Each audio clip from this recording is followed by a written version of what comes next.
अस्सलाम वालेकुम दोस्तों, आप देख रहे हैं जे टुडे वॉइस चैनल और मैं हूं जाबर अली। अल्लाह मालिक से दुआ है कि अल्लाह मालिक आप सबको खुश रखे और अपने हिफ्ज़ ईमान में रखे और आपकी नेक ख्वाहिशात पूरी करे। दोस्तों, आज का हमारा टॉपिक है ज़माने की रोश। शेख सादी रहमतुल्लाह अलैह को सभी जानते होंगे। उन्होंने अपनी किताब बोस्तान सादी में लिखा है कि दुनिया से वही बचा हुआ है जो गोशा नशीन हो गया, वरना इस दुनिया ने किसी को माफ़ नहीं किया। हुआ कोई रियाकार हो या हक परस्त, कोई अगर फरिश्ते की तरह आसमान से उतरा है तो लोगों की बदगुमानी से वो भी नहीं बच सका। दज्जाल के आगे बंदा बांधा जा सकता है, लेकिन लोगों की ज़ुबान बंद नहीं की जा सकती। जो सर से लेकर पाँव तक गुनाहों में लुतड़े हुए हैं, वो औलिया अल्लाह को कह रहे हैं कि ये खुश परहेजगार हैं और रोटी के चक्कर में हैं। तुझे बददिल ना होना चाहिए, क्योंकि जज़ा अल्लाह ने देनी है। लोग अगर तुझे ज़रा बराबर भी वक़ात ना दें तो परवाह ना कर। खुदा अगर राज़ी हो जाए तो खुदाई जो चाहिए कहती फिरे, परवाह नहीं। मखलूक का बदख्वाह खुदा आगाह नहीं हो सकता, ना वो किसी की मंजिल पर पहुंच सकता है, क्योंकि इसने पहला कदम ही गलत रखा है। एक ही बात दो बंदे सुनते हैं तो नतीजा निकालने में एक फरिश्ता होता है, दूसरा शैतान। तरीके में रहने वाला सूरज से इस्तफाद नहीं कर सकता। शैतान सिर्फ इंसान सीए से फ़ायदा नहीं उठा सकता। अगर तू शेर बने या लूमड़ी, ऐसा शख्स तुझ पे ज़रूर तनकीद करेगा। ना इसके सामने तेरी शेर जैसी बहादुरी काम आ सकती है, ना लूमड़ी जैसी चालाकी। अगर कोई तन्हाई में बैठ जाए तो उसको मक्कार कहेंगे, या यूं कि इंसानों से भागता है। कोई हंसमुख हो और मिलनसार हो तो इसको बेहया कहेंगे।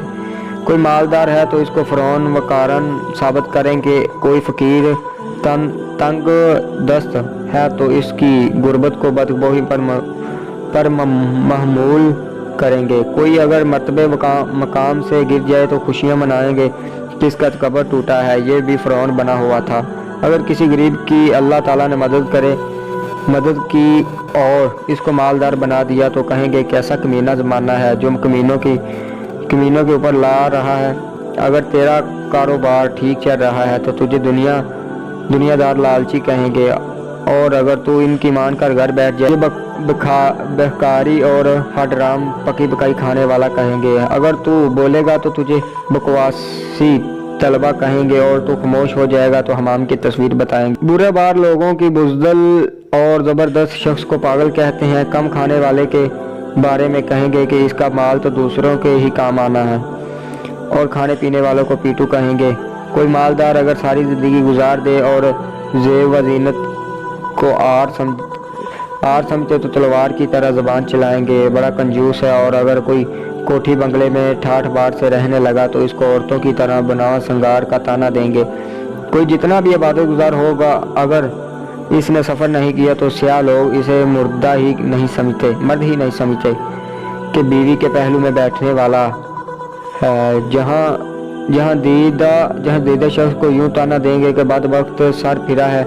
अगर इसके पास कुछ होता तो शहर से बाहर निकलता। कोई अगर शादी ना करे तो उसको ज़मीन का बोझ करार देते हैं, और अगर कोई कर ले तो शोहबत लोगों की मलामत से ना कोई बदसूरत बच सका है और ना कोई खूब रू। लिहाजा इस बात की परवाह किए बगैर कोई क्या कहता है, अपने काम में लगे रहना चाहिए। और इस बातों से हमें सबक ये मिलता है कि दुनिया वाले किसी को माफ़ नहीं करते। इसलिए मखलूक की मदहुज़ुम बेनियाज होकर खालक को राज़ी करने की कोशिश करता रहना चाहिए, जो बंदे के मामूली अमाल की बहुत कदर फरमाता है। दोस्तों, अगर वीडियो अच्छी लगी तो हमारा YouTube चैनल सब्सक्राइब कर दो और बेल आइकन को प्रेस कर दे, ताकि हमारे आने वाली वीडियो आप तक पहुंचती रहे। और अगर वीडियो में कोई मिस्टेक हो जाती है तो वो कमेंट सेक्शन में ज़रूर बताइएगा।